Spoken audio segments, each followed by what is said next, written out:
Sabi sa tanong, ano ang pinakadakilang regalo sa Pasko? Sa pagitan natin at ng ating Panginoon na dapat nating maunawaan. Dapat alam natin ito, lalo sa ating mga mandirigma, mga lingkod ng Diyos. Dapat alam po natin ito. Sabi sa una, ang dakilang pag-ibig ng ating Panginoon, ang kanyang pinakadakilang regalo para sa ating lahat.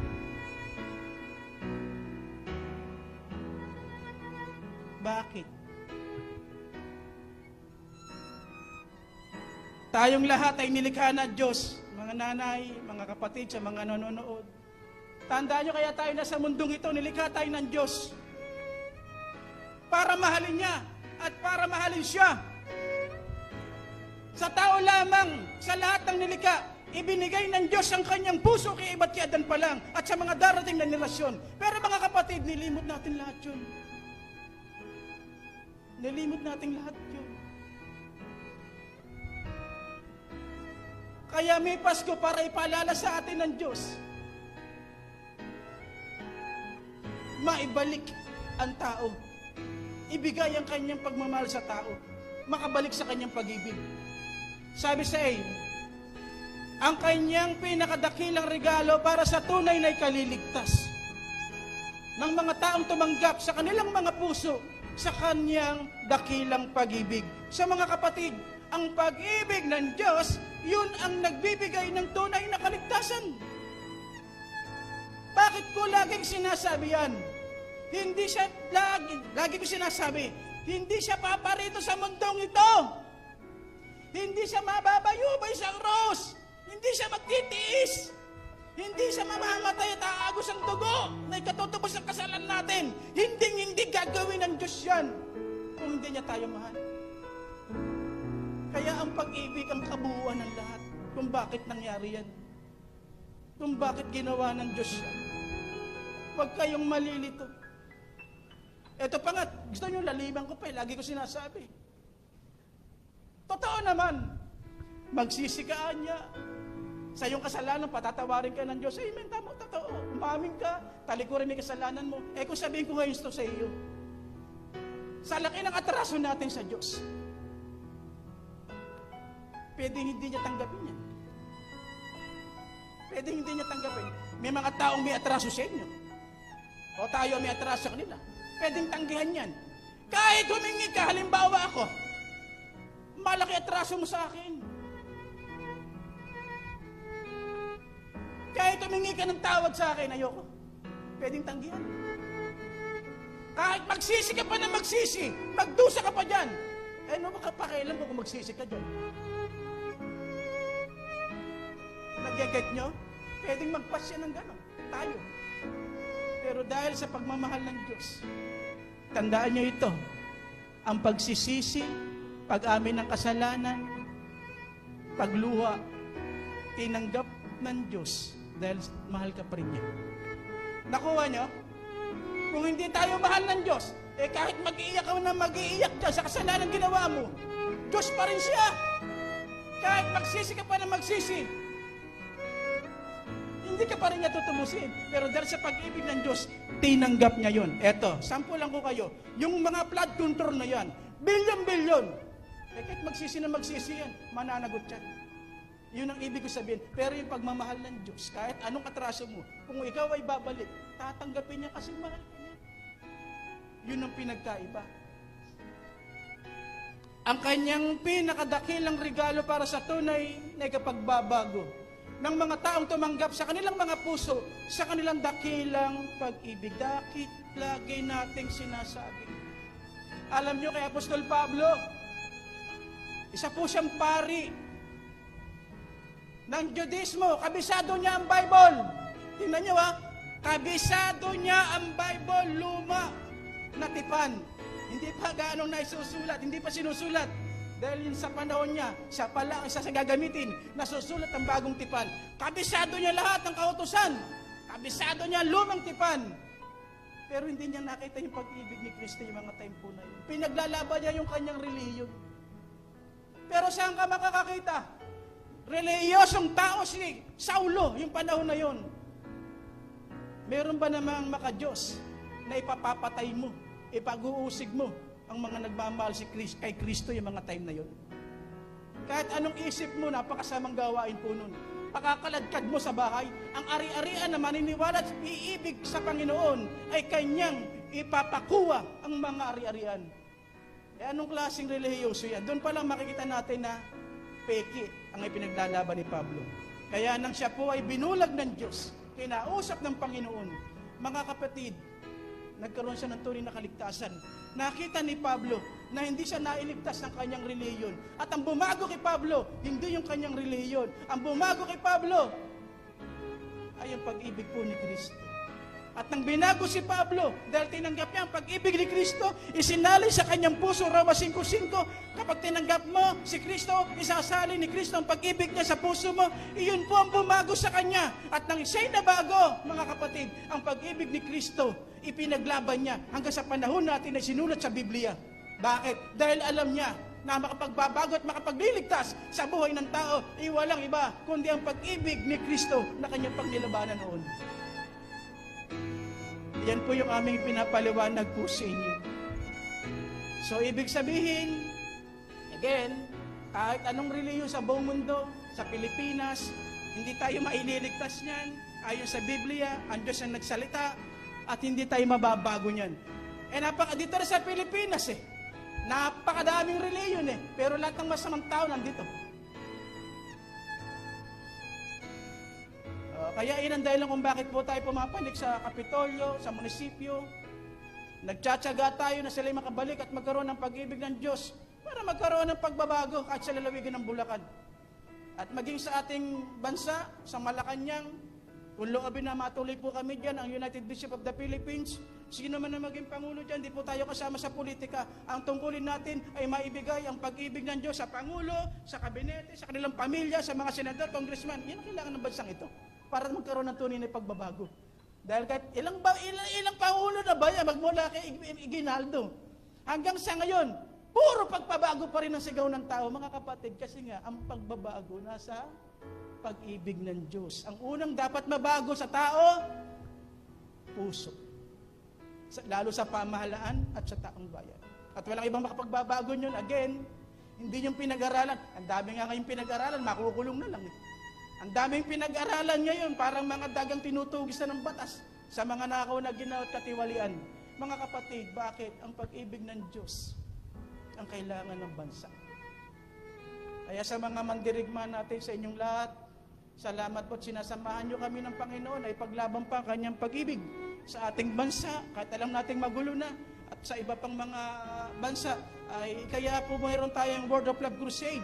Iyan ang kailangan ng mga tao sa mundo. Ang pag-ibig ng Diyos ang kailangan ng mundo. Ang pag-ibig ng Diyos kung bakit may mundo. At ang pag-ibig pa rin ng Diyos kung bakit nagpapatuloy pa yung mundong ito. Pasalamat tayo, sabi nga sa binasa natin, dahil ang Diyos ay pag-ibig. Talaga lang po mga kapatid, minahal tayo ng Diyos. Kaya kung ako lagi tatanungin, mga kapatid, huwag nating sayangin ang pag-ibig ng Diyos na pinagtiwala niya sa atin. Yun po yung John 3:16. Gayon na lamang ang pag-ibig ng Diyos sa iyo, sa sanlibutan, sa bansang ito, sa lahat ng bansa. Kaya sa mga bishop, mga pastor, bahala kayo sa ibang pananaw nyo, pero sa aming hanay sa IBCCI, hindi kami sasama sa politika. Lahat ay mamahalin. Hindi dapat nagpapagamit sa politika. Mga kapatid, paano natin mailalapit yung mga tao na yan sa Diyos? Malalapit ang pag-ibig ng Diyos sa kanila kung kayo mga namumulitika rin. Kung kayo yung mga kami kinakampihan, tandaan nyo ito. Pag may kinampihan ka, may kinalabang ka. Kaya sa atin sa IBCC, bilang mga mandirigma ng Diyos, lahat ay minamahal. May kinakampihan din ako. Pero, sa akin lang yun. Pero lahat pa rin, dapat mamahalin. Dapat katang lahat, kahit si Hitler pa yan, nangangailangan po ng pag-ibig ng Diyos. Kaya dapat wala po tayong kalabang tao, lalo sa politika. Lagi ko tinuturo sa mga bishop. Paano natin madadala? Kahit sinong pangulo, kahit sinong mga nakaupo dyan, bahala sila kung gusto nila mag-away. Pero dapat hindi tayo kasali. Dapat mahal natin sila at pinapanalangin. Tungkulin yan Iyan ang tunay na tungkulin ng mga totoong mandirigma na lingkod ng Diyos. Hindi yung ginagamit yung mga relihiyon. Hindi yung kung ano-ano. Mga kapatid.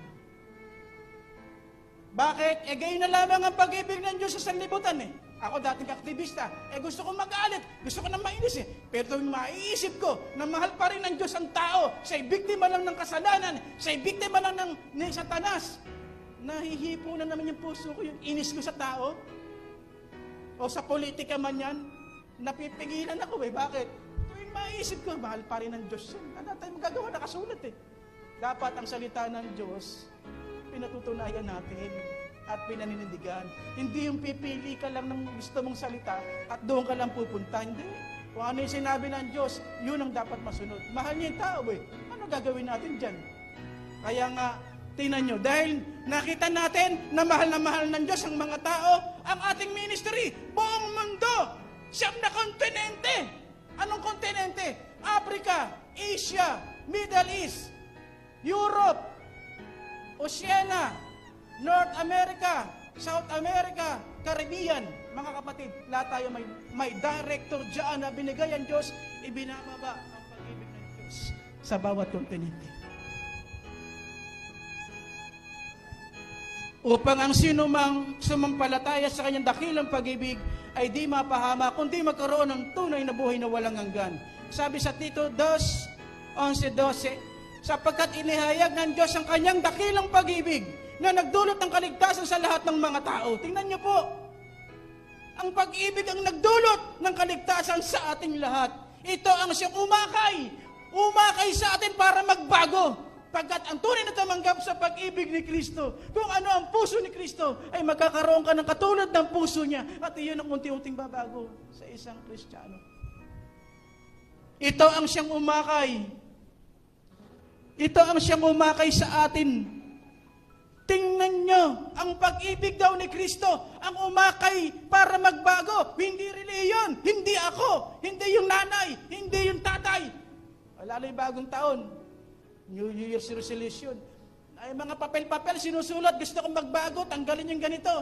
Hindi po mangyayari yan. Kapag hindi ang pag-ibig ng Diyos, ang makikita mo na dapat bumago sa sarili mo. Ito ang siyang umakay sa atin upang talikdan ang likong pamumuhay at damdaming makalaman. Kaya makapapamuhay tayo ngayon ng maayos, matuwid at karapat-rapat sa Diyos. Kahit sa magulong mundong ito, magulong bansang ito, kapag daw nasa atin na ang pag-ibig ni Kristo, magiging payapa pa rin tayo. Maayos pa rin tayo. Hindi tayo nakikipaglaban, mahal natin yung mga tao kasi mahal natin ang Diyos. Tandaan niyo ito sa akin pagpapatuloy. Ang pagmamahal sa tao ay pagmamahal sa Diyos. Lagi ko tinatandaan. Paano ka may papadama ang pag-ibig natin sa Diyos? Hindi naman natin siya nakikita. Paano natin siya marireguluhan? Nasa langit siya, nasa ating puso. Iyan po yung isa sa tinuturo ko sa inyo. Mahalin nyo ang mga minamahal ng Diyos. Mga tao. Alam ko, nahirapan tayo. Sa Pampanga, nagtsatsaga sila kahit sa maliit na kwarto lang yan. Kasi alam nila eh. Ang pagmamahal sa tao, pagmamahal sa Diyos. Kaya pagmahal mo ang Diyos, tsatsagain mo na, Pastor. Tsatsagain na natin to. Hindi mo na pababayaan yung mga tao kasi alam mo, mahal sila ng Diyos eh. Kahit na may sarili tayong pangangailangan, may sarili tayong pinagdadaanan, may sarili tayong problema, hindi mo magawang iwan yung tao eh. Ganyan ang tunay ng mga lingkod ng Diyos. Kahit ang dami natin pangangailangan financially, mga kapatid, pero ito yung makikita mo. Kalagayan ng tao, at alam mo na, mapupunta sila sa impyerno. Kahit hindi mo kaano-ano, mamahalin mo. Bakit? Kung mahal mo ang Diyos, mamahalin mo sila. Yun po yung ating pundasyon kung bakit may International Bible Christian Church. Ang pundasyon ng IBCCI. Kaya huwag na kayo magtaka mga kapatid. Malaki-maliit man ang church, hindi mahalaga yun. Kagaya ni Jesus, binigyan tayo ng halimbawa. May church ba si Jesus na simbahan? Saan siya nagsisimba? Saan siya nangangaral? Sa ilalim ng puno. Ibig sabihin nun, doon pa lang nakita ko pinanganak sa sabsaban. Para wag tayo mamulan ng pag-asa. Saan siya nagwa-worship? Sa gilid ng mga lawa. Ibig sabihin, Salamat sa mga kapatid kung naibinigyan ng malalaking building. Pero bibasahin mo talaga yung Bible. Nagbabahay-bahay pati yung mga unang Kristiyano. Sa mga bahay-bahay talaga sila nagpe-fellowship. Lalo sa mga aklat po ng gawa. Ibig sabihin kasi, sasapitin din natin eh. Salamat sa mga kapatid natin na nabigyan nga ng mga building. Pero karamihan po talaga, bahay-bahay o kung saan basta makapag-boards. Tandaan nyo, ang iglesia ay mga taong nagmamahal sa Diyos. Hindi po sa yung lugar.